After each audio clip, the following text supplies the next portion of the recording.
Hello, David here, and the project for today is replacing the engine compartment light on a 97 Corvette generation C5. First thing you want to do is replace this lens cover. It goes right there, and it's got little claws at the top and the bottom, so you kind of have to squeeze from the top and bottom to pull it off.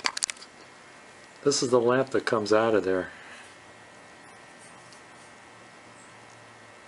Burns very bright, and it's very hot, and it uses a lot of power.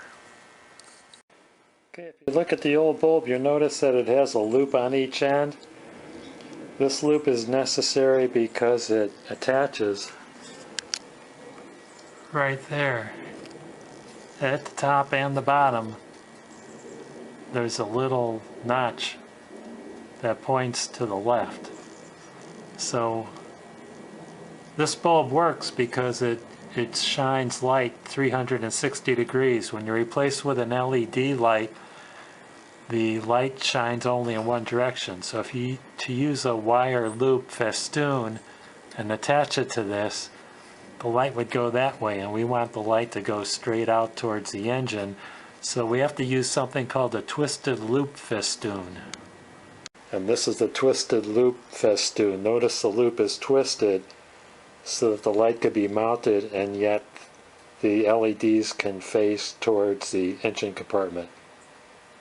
And this is where I ordered it on Amazon. It's a festoon LED, 44 or 43 millimeter. It's 2 in a package. It was $9.95. It's a close-up of what they look like. Okay, and there it is installed. Burns pretty bright. Won't burn your hands when you touch the bulb, and it'll take a longer time for it to run your battery down. Thank you for watching.